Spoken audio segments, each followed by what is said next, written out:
Ladies and gentlemen, good day and welcome to the UTI Asset Management Company Limited Q2 and H1 FY2025 earnings conference call. From the management, we have with us Mr. Imtiazur Rahman, Managing Director and Chief Executive Officer, Mr. Vinay Lakhotia, Chief Financial Officer and Head Corporate Strategy, Mr. Surojit Saha, Group Financial Advisor, and Mr. Sandeep Samsi, Head Investor Relations, Marketing and Corporate Communication. We also have with us our Investor Relations team from Adfactor PR. As a reminder, all participant lines will be in the listen-only mode and there will be an opportunity for you to ask questions after the presentation concludes. Should you need assistance during the conference call, please signal an operator by pressing the star then 0 on your touchtone phone. Please note that this conference is being recorded. Before we begin, I would like to mention that some of the statements made in today's discussion may be forward-looking in nature and may involve risk and uncertainties. Please note the disclaimer mentioning these risks and uncertainties are on the disclaimer slide of the investor presentation that has been shared earlier. I will now hand the conference over to Mr. Imtiazur Rahman for the opening remarks. Thank you. Thank you so much. Good morning to all of you for joining us today as we review our operational and financial highlights for the half year ended 30th September 2024 as well as quarter ended as on date. We have uploaded our investor presentations on our website as well as on the stock exchanges website. I'm quite confident these informations must have read by all of you. We all are here to clarify any doubts that you may have about our operations. I have with me my distinguished colleagues, Mr. Vinay Lakhotia, CFO of the company and Head of Strategy, Mr. Surojit Saha, Group Financial Advisor of the company, and Mr. Sandeep Samsi, Head Investor Relations, Marketing, as well as the Corporate Communications. We will be apprising all of you about the details of the operation of our company. I am pleased to mention that India's economy continues its growth driven by robust domestic demand, rising private capital expenditure, and vibrant service activities. Manufacturing sector outperformed in early 2024, aided by lower input costs, with growth stabilizing at 6.7% in quarter 2. Though the IMF and World Bank both projected 7% growth for our economy for the financial year 2025, supported by a rebound in agriculture and a strong private consumption. The Reserve Bank of India maintained 7.2% growth forecast of our economy. We are the fastest growing economy in the world. Let me share with you about the mutual fund industry. The mutual fund industry is an extremely transparent industry, and the required information are already available in the mutual fund industry or AMFI website, as well as the details which we have provided in our presentation. Let me begin. The Indian mutual fund industry has witnessed remarkable growth in recent times, much of which can be attributed to the retail investors. The aggregate folio count as of September 2024 is 21.05 crore, as against 15.71 crore a year ago, indicating an increase of 34% on year-on-year basis. The asset under management of the mutual fund industry saw a significant increase. The average AUM of the industry as on 30th September 2024 was 67.09 crore, a growth of 44% over September 2023, and the figure was 46.58 lakh crore as on September 2023. The increased investment under SIP has helped the industry to grow. The AUM under SIP touched a new milestone of rupees 13.82 lakh crore in September of 2024. The monthly inflows under SIP is seeing a steady rise, with 66.39 lakh new SIP accounts were added in September itself.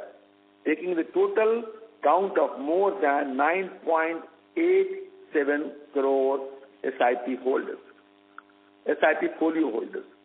The growth can be credited to various factors, including investor confidence, financial literacy initiatives, and enhanced awareness, especially in the city beyond top 30, and a noticeable shift from traditional saving to new investment avenues. It is pertinent here to mention that mutual fund industry is playing a very significant role in India's economic growth. Let me share with you about UTI AMC. Our total asset under management of the group stood at 20.16 lakh crore as of 30th September 2024 compared to 16.89 lakh crore in the same period in the previous year. The UTI mutual fund quarterly average AUM accounted for rupees 3.43 lakh crore, reflecting a growth of 28% from rupees 2.67 lakh crore a year ago and rupees 3.11 lakh crore as of 30th September 2024. This significant increase can be largely attributed to our focused go-to-market strategy, which aggressively promoted all categories of funds. Friends, in addition to our strategic focus on product categories, we have expanded our investment research universe, which has been instrumental in consistently improving the performance and competitive ranking of our various schemes. Notably, the fixed income category has witnessed a marked revival in recent months, which has further helped in growth of our AUM. The strategic approach has enabled UTI AMC to sustain its upward trajectory, delivering value to our all stakeholders. Regarding launch of funds, we are also focused on launching new products as needed by our investors. During the quarter, we successfully launched the UTI Nifty 200 Quality 30 Index Fund and the UTI Nifty Private Bank Index Fund, both performing well in their respective categories. The respective index fund categories, we now offer 15 products with closing AUM of 36,505 crore as of September 30th, 2024. Geographically, our stronghold is in beyond 30 cities, and we are extremely strong there. Our AUM flow is close to 21% monthly average AUM, which is higher than the industry average of 19%. To further capitalize on the emerging opportunities, there has been a lot of focus on expanding and strengthening our distribution network. UTI has been constantly planning interventions like dedicated training and workshops to equip them with necessary knowledge and skills to navigate the evolving financial landscape. UTI has been at the forefront of investor education drive to create awareness about the mutual fund category with our flagship program, UTI Swatantrata. Between April and September of 2024, the company held 383 investors awareness program, reaching over 31,000 investors. Out of these, 115 sessions were specifically for women investors, engaging more than 5,000 participants. A targeted educational campaign was also conducted for teachers focusing on retirement planning. Regarding digital assets, we are pleased to inform you that we are constantly augmenting our digital assets and processes to provide best-in-class technology with top-notch safety standards across our network. UTI is known for its culture and employees' welfare. Many initiatives and processes have been put in place to create a conducive environment for our team within the country, and in our overseas offices. Technology upgrades are being implemented to streamline operations, enhance performance monitoring, and improve client servicing. Let me now share with you about our subsidiaries. First of them, UTI International. UTI International has opened a new office in New York U.S. presents significant opportunities, offering large pool of institutional capital. Our existence in this market provides us a unique opportunity.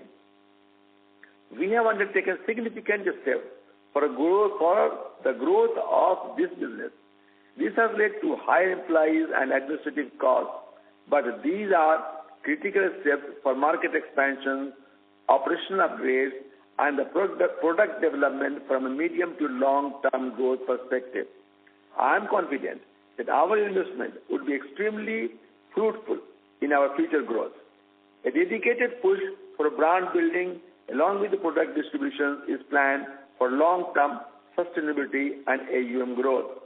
These relationships will serve as catalysts for potential future inflows as our track record of India-focused investment differentiates us from other global peers. We are actively hiring professionals in key geographies to accelerate business development.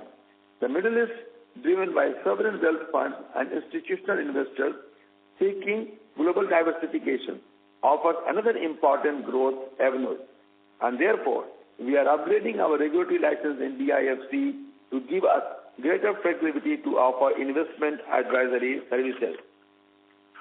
UTI Pension Funds Limited. The UTI Retirement Solutions Limited was renamed as UTI Pension Fund Limited at the beginning of this financial year. After obtaining the POP license from PFRDA and NOC from SEBI, we opened 16 branch offices across Bharat. We are in the process of building a strong sales and distribution team for NPS in order to grow our market share in the private sector.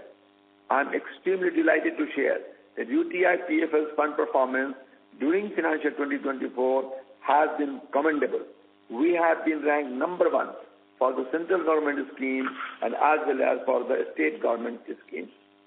Our other subsidiary, UTI Alternatives, we intend to dive deeper into existing business territories along with expanding into new ones simultaneously. Between financial 2021 and half year ended September 2024, we saw higher employee costs. This is due to the increase in hiring of core business executives. During the same period, management fees income has also increased. Therefore, we can say with all confidence that employee costs have increased commensurately with the growth of the business, and it provides us a great business opportunity in the future. Sales function in this organization will continue to operate on a lean model, and we will be leveraging on our distribution network largely. For sales support, we may also explore some tie-up. A stop 1 and a stop 2 expected to be fully closed. Existing funds which are currently in fundraising mode will be achieving their financial close soon. Friends, at a group level, we are delighted to share that our subsidiaries are well capitalized. I would like to highlight that in UTI Group, our focus continues to be on 1. Launching appropriate new products in all business lines. 2. Increasing our geographical expansion. 3. Investing in hiring and upskilling our human capital for the entire group. 4. Investing in digital resources for the entire group. 5. Enhancing the governance practices globally of the gold standard. 6. Having robust risk management processes globally. Last but not the least, building a strong mechanism for strict compliance and regulation. For further insight into UTI AMC's performance and other operations, update for Q2 and H1 of financial 2025, I now invite Mr. Sandeep Santi, Head of Investor Relations, Marketing and Corporate Communications, to provide the details of our operations. Over to you, Sandeep, and thank you. Thank you, sir. I will first take you through UTI AMC's performance during the second quarter and half year ended 30th September 2024. UTI had a market share of 6.2% of the total gross sales of the industry during this quarter and market share of 6.6% of the gross sales for the H1 FY25. Our equity quarterly average AUM for the quarter ended September 24 stood at rupees 98,638 crores, rising by approximately 26% as compared to the quarter ended September 23. Quarterly average AUM for index and ETF stood at rupees 1,45,135 crores, up by 47% year-on-year in the second quarter. ETFs and index fund net inflows stood at rupees 6,022 crores in quarter 2 of FY25. UTI Mutual Fund has added 4,07,000 folios during the quarter, taking up the number of live folios to 1.29 crores as on 30th September 2024. Our SIP AUM witnessed a growth of 50.26% over the corresponding quarter of last year, reaching to rupees 39,882 crores as of September 24. The SIP inflows for the second quarter stood at rupees 2,058 crores. The SIP gross inflows for UTI Mutual Fund witnessed a year-on-year growth of approximately 25%, with the average SIP ticket size being rupees 3,297 for September 24. For the half year, SIP inflows were 3,907 crores, higher by 18.42% as compared to rupees 3,300 crores in the H1 of FY24.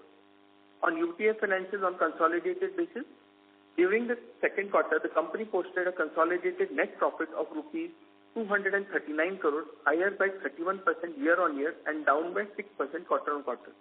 While the consolidated core revenue from operations stood at rupees 373 crores, higher by 28% year-on-year and by 11% quarter-on-quarter. The core profit after tax for the second quarter was rupees 132 crores, higher by 50% year-on-year and 14% quarter-on-quarter.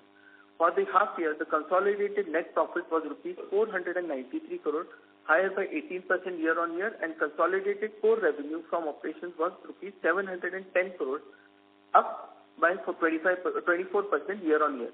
On a standalone basis, PAT of UTI AMC Limited for Q2 of FY25 is rupees 201 crores, reflecting a growth of 50% on a year-on-year basis and 8% on quarter-on-quarter basis. PAT for H1 FY25 is rupees 387 crores, higher by 29% YOY. The core profit after tax for the second quarter was rupees 116 crores, higher by 65% YOY and 17% Q-on-Q. The core profit after tax for H1 FY25 is rupees 214 crores, higher by 54% YOY. On HR initiative, as part of its commitment for continuous learning, we successfully rolled out a new learning management system called as UTI Pragati. This platform provides employees at all levels with opportunity for ongoing development and training. On tax-related matters, we would like to highlight an important aspect on the additional deferred tax liability created in Q2 of FY25 for rupees 12.10 crores.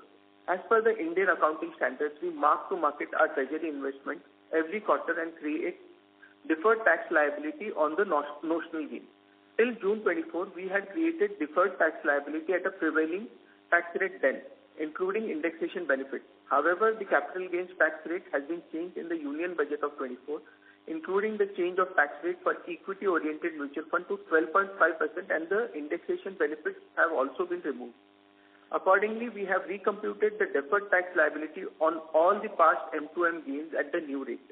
As a result, the deferred tax liability recorded on fair value gains on the investment as of June 24 has increased by rupees 12.10 crores, thereby resulting in an additional one-time charge in the net profit of the company as on September 30, 2024.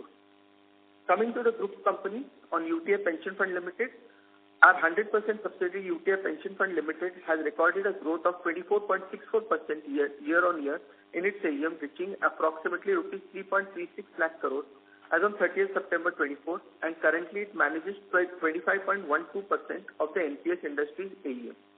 The PAT of UTI Pension Fund Limited for the first half of the year is at rupees 29 crore, an increase of 16% year-on-year.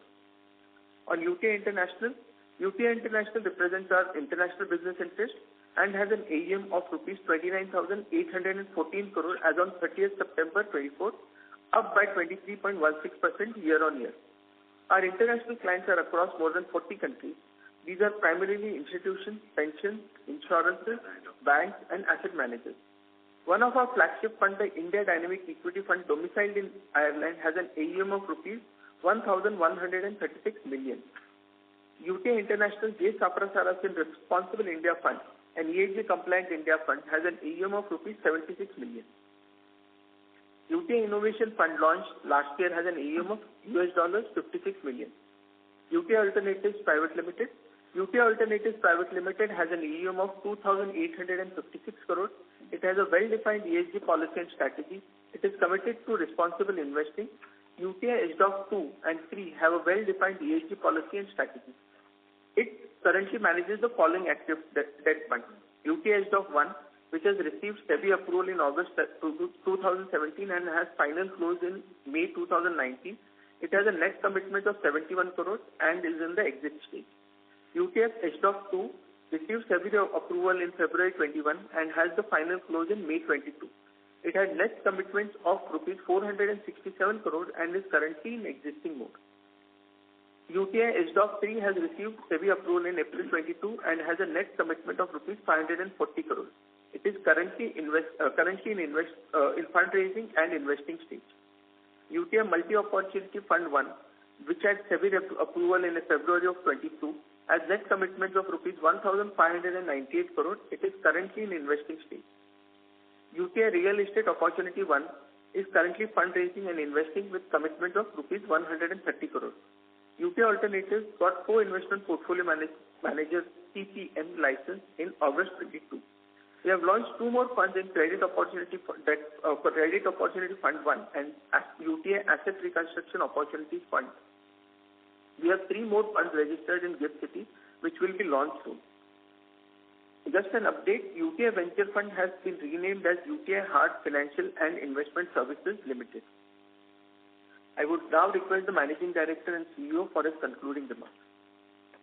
Thank you, Sandeep, for sharing operational and financial updates of the company for second quarter and the first half of financial year 2024-25. With this, we would like to open the forum for question and answer session.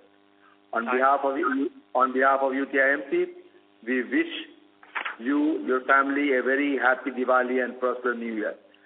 We would also like to wish our partners, investors, and other stakeholders, and to all Indians wherever they reside, a happy Diwali. Thank you very much for joining this call. Over to you. Thank you very much, sir. We will now begin the question and answer session. Anyone who wishes to ask a question may press star and 1 on their touchtone telephone. If you wish to withdraw yourself from the question queue, you may press star and 2. Participants are requested to use handset while asking a question. Ladies and gentlemen, we will wait for a moment while the question queue assembles.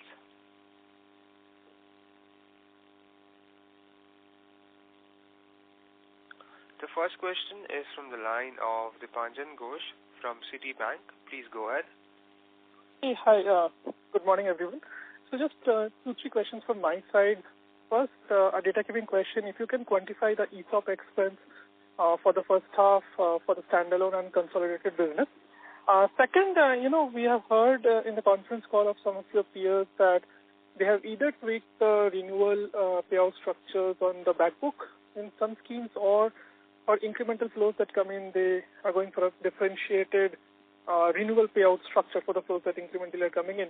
So just wanted to check, have you undertaken any such change either on the back book or on fresh flows? And also, as a philosophy, do you kind of concur with this view?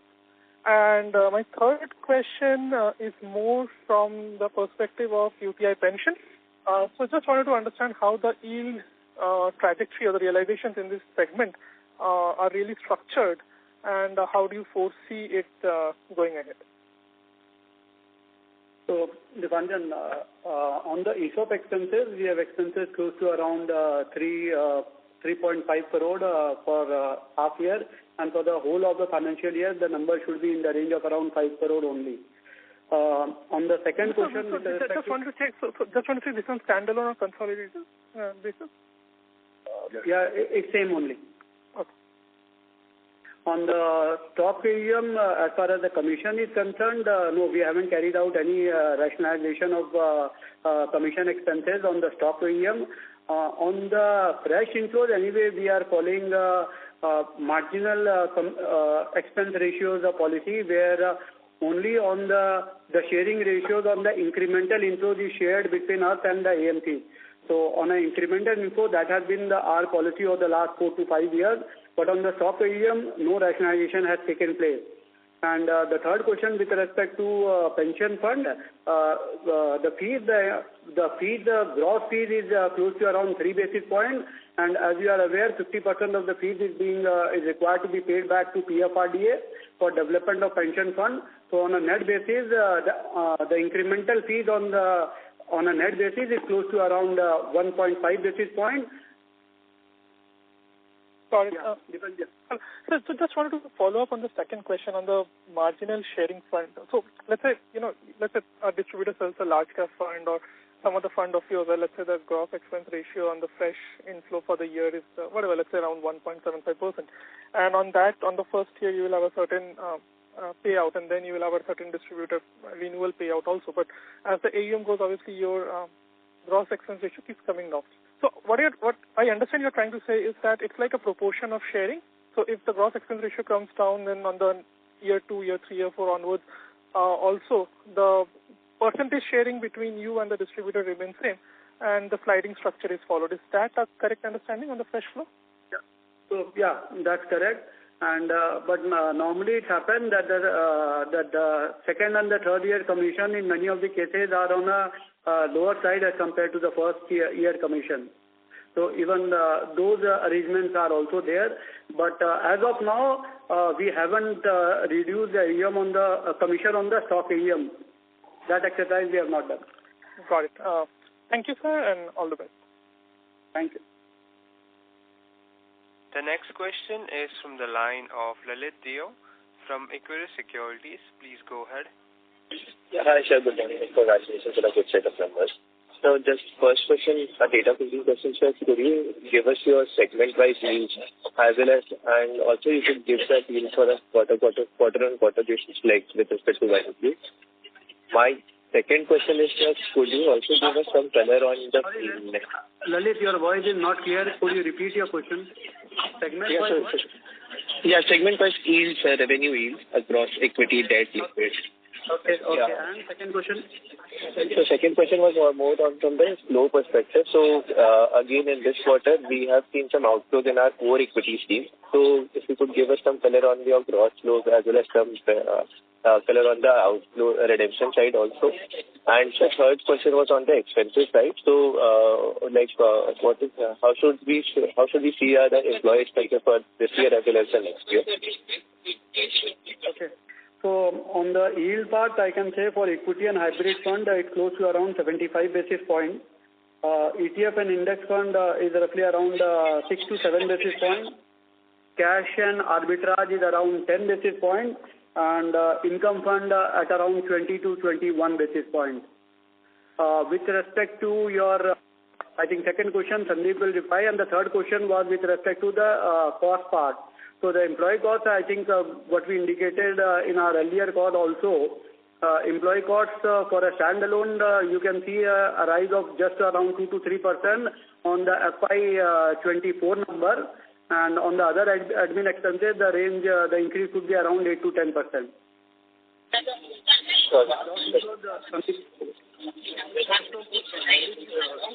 Equity funds have shown steady improvement in the performance and peer ranking over the last 6 months. And if you look at our performance on a 1 year basis, 11 out of our 18 equity funds are now in the quartile 1 and 2. And if you look at my March numbers, they were about 6. So from 6, we have moved up to 11. As mentioned earlier, many of our equity funds had a focus on quality style of investing for their portfolios, whereas the value style was preceding over quality in the last 3 to 4 years, which, somehow impacted our performance. The turnaround of our fund performance should help us to build the momentum for a sustainable growth, both in terms of assets and market share. Given the current market condition and volatility, we have been following our hybrid funds as the go-to-market strategy with a lot of trust via sales campaigns. This has led to some impetus to the performance. And if you look at our SIP AUM, that has grown by more than 50% to 39,882 crore on a YOY basis. And our gross sales of the market share was 6.2% for the Q2 and 6.6% for the half year. So, and just to add, Lalit, I think we are doing fairly well as far as the hybrid category is concerned. In fact, for the half of the financial year, we are mobilizing access of close to around 2,500 crore on the hybrid category. So this is one category we are actually focusing on and receiving a good amount of inflows. And as Sandeep rightly pointed out, I think for the next 2 quarters, we should see some traction as far as the equity inflows are concerned. Lalit?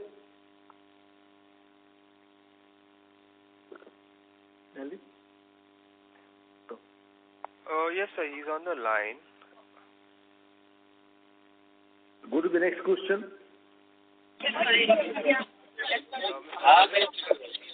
Yes, sir. Yes, thanks, sir. I'll rejoin in the field. Okay, thank you.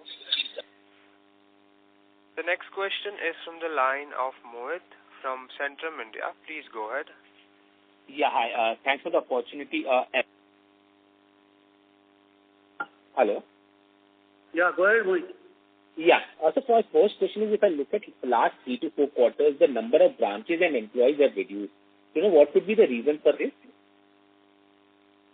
No, the number of branches, in fact, has increased by close to around 24 branches because last year we opened 29 branches. However, there have been some rationalizations of branches where the AUM doesn't justify the branches. So we have closed 5 branches, but net addition as compared to last year has been 24. We have opened new branches. Right. I agree on the annual natural retirement that is happening. So because of that, the headcount of employees has actually come down. Okay. But so are we going to fill this and will this have an impact on the employee expense, the number of employees? So already for the retirement, we have already explained earlier that we have recruited the management trainee over the last 2 to 3 years, and they are being groomed to take some of these leadership positions. So no new additions to the employees per se now. All right. Okay. And in terms of market share, I think again we saw a minor decline this quarter as well. So are there any immediate steps that you're taking in terms of changing in responsibilities of any fund managers or something to gain more market share, especially on the equity side? No, this is we are collectively working to increase our market share. Our fund performance is on right side in right direction. We as a team, the investment CEO office, as well as the distribution, we are working with our stakeholders to take our equity schemes to the market. And we are rightly placed to go to the market so far equity schemes are concerned. And that will help us to basically containing our decline in the market share and increase in market share.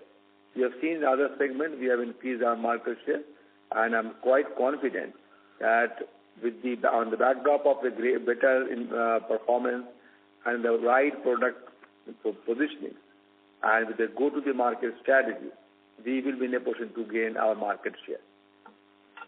Right, sir. This is helpful. Thanks and wish you all the best. Thank you. Thank you. Before we take the next question, we would like to remind participants that you may press star and 1 to ask a question. The next question is from the line of Abhijit Sakhare from Kotak Securities. Please go ahead. Hi, good morning, everyone. So I have 3 questions. The first one is on the yield. Just wanted to clarify, you mentioned 75 basis points on the active equity funds, including hybrid. Just wanted to know what would this number be in the first quarter and last year full year, please? It's a very similar number. Last quarter also it was close to around 76 basis points, and similar quarter was around 75. So we have been able to maintain the yield number. Understood.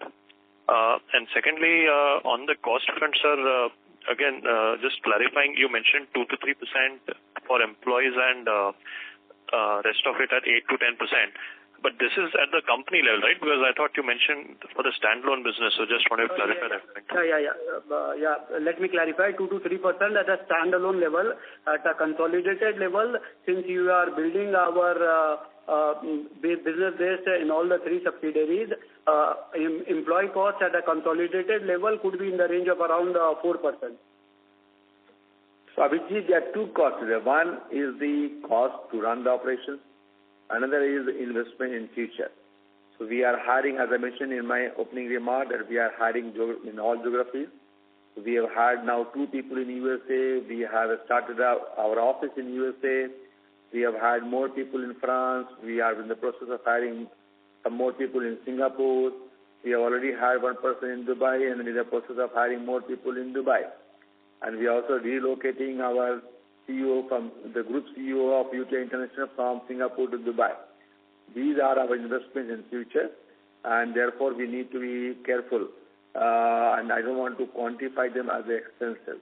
In accounting term, it's expensive, but in business term, these are the investments in future. So far, standalone is concerned, and I think whatever we have promised 4 or 5 years back to the market, we are able to keep our commitment up. As against the 7 or 8%, 11% generally has been an increase in the employee cost and in the asset management space overall. The increase is only 2 to 3%, and it will further reduce in the next few quarters. So far as standalone is concerned. Be a bit careful to distinguish between investment in business and the cost to run an operation. Thank you. Abhijit? That's thanks for clarifying. And again, so last bit on the expense front, for non-employee cost, you mentioned 8 to 10%, right? That's the number to consider. Yeah. And they are also just be careful about, we are investing in our digital strategies that goes directly to the P&L. We have tied up with the Salesforce. We are revisiting our digital assets, and we are also hiring in the digital space of our employees are concerned. And this is globally applicable. We already put in place a very strong risk management processes, and therefore we have had the services of the various consultants across the globe to put in place the right business processes in place. But if you see on a line item wise, the expenses will be in the range of 5 to 6%. But there are extraordinary expenses which we are not in a position to tell the market these are the extraordinary expenses. But I mentioned to you the extraordinary expenses which we are incurring, and these are the one-time expenses. For example, we had the services year and a half back of Alvarez & Marshall to look into our investment processes. There is a cost to this one. And also, we have the Bloomberg in place. The Bloomberg is in dollar. So any change in the exchange rate also increase our cost. So far, the cost has not increased, was not so much because currency was a bit stable. Abhijit. Thank you so much, sir. The last one is on flows. I think this quarter we've done better compared to trends in the past. Again, like going forward into next 12 months, do you really foresee, overall net inflows into active equity funds to be in a positive zone and possibly a substantial jump over the past run rate? So that is the whole idea, Abhijit, that the thought process, since Sandeep rightly pointed out, the uptick in performance is there at least on the 6 month and now closer to 1 year. So we are actively pushing our equity fund, hybrid fund, as I explained earlier. We have been doing in this in this particular segment, especially with the repositioning of our multi-asset fund, and this is the one fund where we are mobilizing a good amount of inflows. So on the equity and well as the hybrid side, yes, the management focus is there, and we should expect good inflows in the next 2 quarters. Understood, sir. Thank you so much. Thank you. Participants who wish to ask a question may press star and 1 at this time. The next question is from the line of Madhukar Lada from Nuvama Wealth Management. Please go ahead. Hi, morning everyone. Congratulations on a good set of numbers. So just, most of my questions have been answered, but just on the employee expenses. So, finally we're seeing that expense line getting contained. And I wanted to know, are you completely done with all the hiring for the year, and this current expense of about 115 crores, can we take that to be your sort of normalized run rate? And then post that in 26-27, what sort of hikes should we build in? Or how many more employees will retire over 26-27?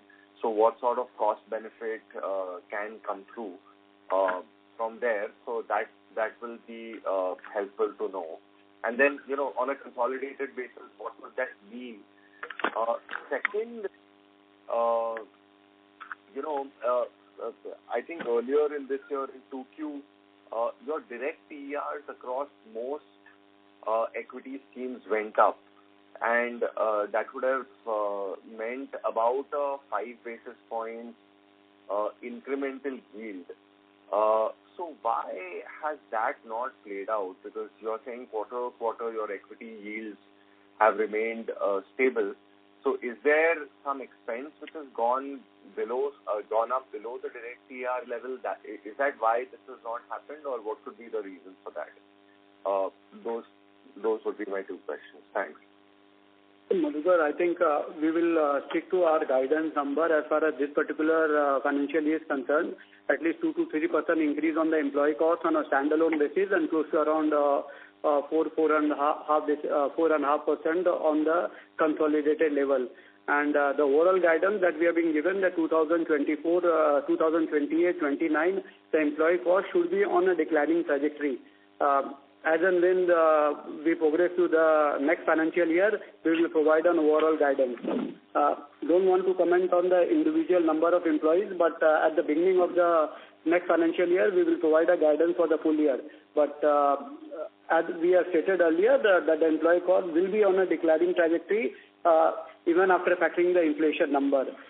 Secondly, on the yield part, yes, the direct plan yield has gone up by around 3 to 4 basis points, but obviously we have got a fresh inflows also. So in equity and hybrid fund, there have been a fresh inflows of almost around 6,000 to 7,000 crore during this half year. So as you are aware, since the yields are lower on the fresh inflows and the higher yield on the debt, we have been able to ensure that the overall yield at the stock level remains the same at around 75 basis points.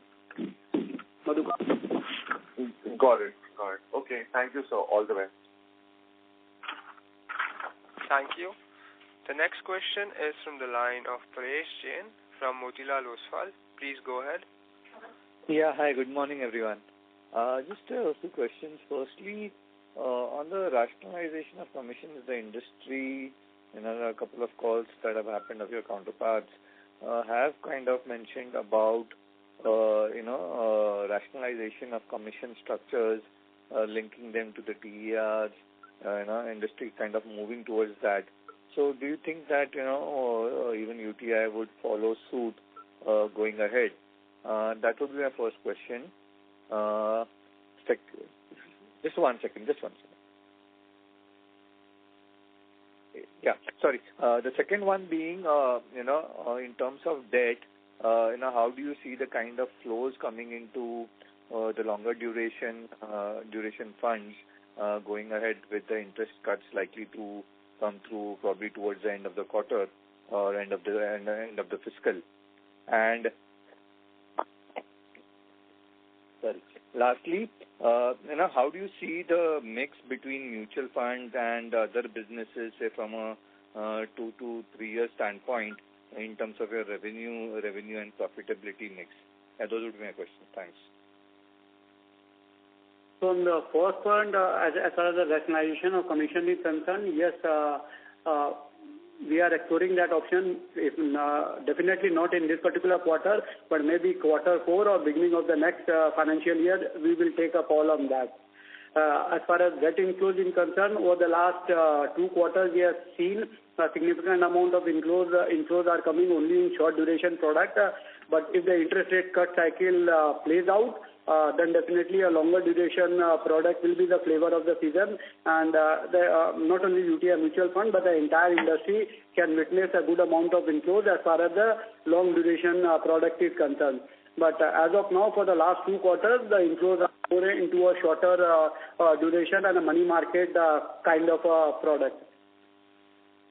Mix. On the mix side, yes, we, as Mr. Raman and Sandeep already pointed out, we are building our base as, in all the 3 subsidiaries. Alternative, the yields are quite good, and we are building our team and expanding our capabilities, and in the process of launching 3 to 4 funds. So definitely the business volume and the yield from that particular business segment should improve.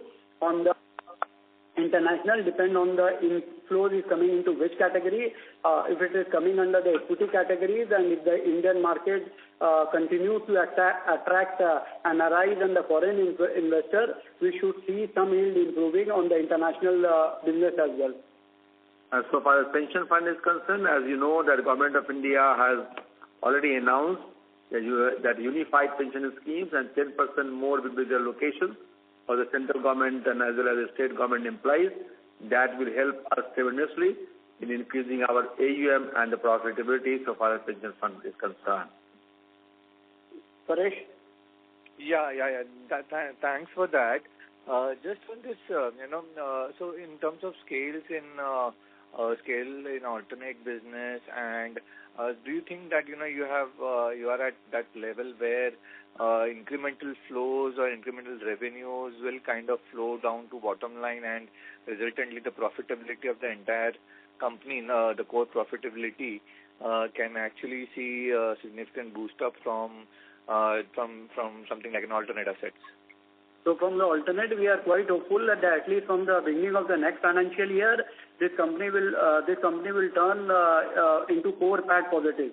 So definitely in next financial year, this company is going to add to the core PAT number of UTI AMC on a standalone basis. This company, UTI Alternative, has built a very strong track record in mobilizing the money and paying back to the investors. We have not seen any defaults so far, and we have given extraordinary return. So this company has become the role model so far as the credit funds are concerned in our country, and we are expecting a good traction in all subsidiaries of us. Great, thank you so much, and all the best. Thank you. The next question is from the line of Jignesh Shial from Vincred Capital. Please go ahead. Yeah, hi. Thank you for the opportunity. I just have a couple of questions. First of all, sorry if I missed out. Your other expenses had some 19% kind of, I'm saying on Concall basis, 19% kind of a YOY and 16% kind of a sequential growth. Anything specific to read into, or any one-offs in that? Not sure which numbers are you looking at. 74 crores, which I'm seeing as other expenses. Okay, on a consolidated level you are saying? Yeah, on Concall. Yeah, so the consolidated level, as we pointed out, since we are expanding our reach as far as the international business are concerned, so we are building our team, and Mr. Raman Reddy pointed out, we have opened an office in Paris as well as in the United States. So initial establishment cost as well as the rental cost of these 2 offices have come into. So on a consolidated level, these expenses have gone up, and also we have opened 15 points of presence offices for our pension fund company. So because of that, the expenses at a consolidated level has gone up. Understood. So on a YOY basis, what, as you're pointing out that on 10%, yeah. 10 to 12%, right? Okay. Yeah. Secondly, what I'm seeing it up on your SIP flow has seen a significant improvement. But specifically, if I see your monthly gross SIP numbers, inflows, there has seen a massive improvement in July, August, and September this year. So anything specific that you want to highlight, that the steps that you've taken, or what is the resultant I mean, what are the reasons for such a significant improvement, and how we are seeing it up SIP flows specifically in the coming months? Anything specific that you want to highlight from here? Yeah, so Jignesh, as we pointed out earlier also, that we have been taking efforts to improve our market share with the fintech partners as well as with all the distributors who are there with us. So banks, national distributors, fintechs are important partners who help us in our SIP count. So with the fund performance being there, improvement in the equity fund performance as well as the fixed income and the hybrid funds, we are seeing significant inflows coming in the SIP format. And as you know that SIP has now become a popular trend in the country, where young people who are coming into the industry are also looking at SIP as the first way of investing into mutual funds. So that's the reason UTI has also benefited from the SIP flows. But we have a very clear plan and we are executing it well. So each and every sales team has got a target for our SIP. And that is working well for us. The investment team and the distribution team are working cohesively, and they are going to the market together. So we are in a position to give a lot of confidence to the market, and I'm quite confident that going forward this number will have further improvement. Understood, sir. No, why I was asking you, because obviously the trend had been improving over the last couple of months in itself. But last 3 months I've seen a significant improvement, so I was wondering whether is it coming up from hybrid, because where your market share has gained, and that is the reason why there is a significant improvement on month-on-month basis, or something else to read into. But that's okay. That's you're right. Fine. Hybrid is one category that we are focusing on. So major part of that incremental inflows is coming into hybrid. Understood. Our focus in all products. Okay. Right, focus on products. For example, equity, we have some of the very, very good performance schemes. We have repositioned the market. We are having very focused way of selling them. We are waiting to turn on the flagship fund, and we're extremely thankful to our fund management team and as well as to God that is seeing the turnaround. And these all will help us in going forward. That's quite helpful. Our board is extremely particular. They review our performance and they advise us, they counsel us appropriately. So it's an entire teamwork which is helping us to grow our presence in all fields. Understood. Thank you. And lastly, just one more thing is that our index and ETFs have seen a massive improvement on the market share segment side and all. But typically, what my understanding is that these are low yield funds overall. But obviously our growth seems to be doing relatively it looks to be far higher. So will that have any impact? Because obviously ETFs are anyhow getting very popular across the industry also. So will that have any impact on our revenue yields, or you don't see that happening much on because of this, no much impact and all? Any comments on revenue yields, because your share and your market share and the growth in index and ETFs are far higher. That's it from my side. Yield is a very, very difficult indicator. So overall yield will be different, but I strongly believe in the absolute profit, not the yield.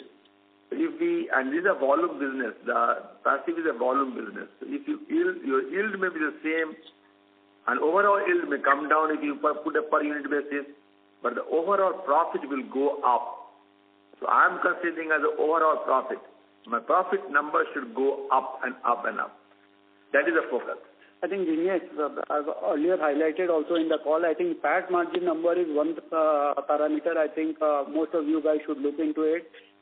Because the kind of industry we are in, yield margin numbers are bound to come down because of asset mix, and that's there is a difference between the yield on the stock OEM and the fresh inflows. So yield margins will be on a declining trajectory, but the PAT margin number is one where due to operating leverage and because of volume growth, that number should keep on improving. Perfect. That's really helpful. So thank you so much and all the best. Thank you. Thank you. Ladies and gentlemen, this will be our last question for today's conference call. It is from the line of Gaurav Jani from Prabhudas Lilladher. Please go ahead. Thank you, and congrats on a good quarter. Most of my questions have been answered. just one question, pertaining to the net flows, right? So I understand, or could you just clarify that the equity and hybrid net flows includes the arbitrage number, right? No, it doesn't include arbitrage. Arbitrage we are including in cash and liquid. Okay, understood. Perfect. That was it. Thank you. That was the last question for today's conference call. I would now like to hand the conference to the management for their closing comments. Thank you very much once again. And again, I would like to wish all of you and your family very, very happy Diwali. And thank you for joining this call. May God bless all of you. Thank you. Thank you. Ladies and gentlemen, thank you for joining the call. In case of any queries, feel free to connect with Adfactor Investor Relation team. You may now disconnect your lines. Thank you.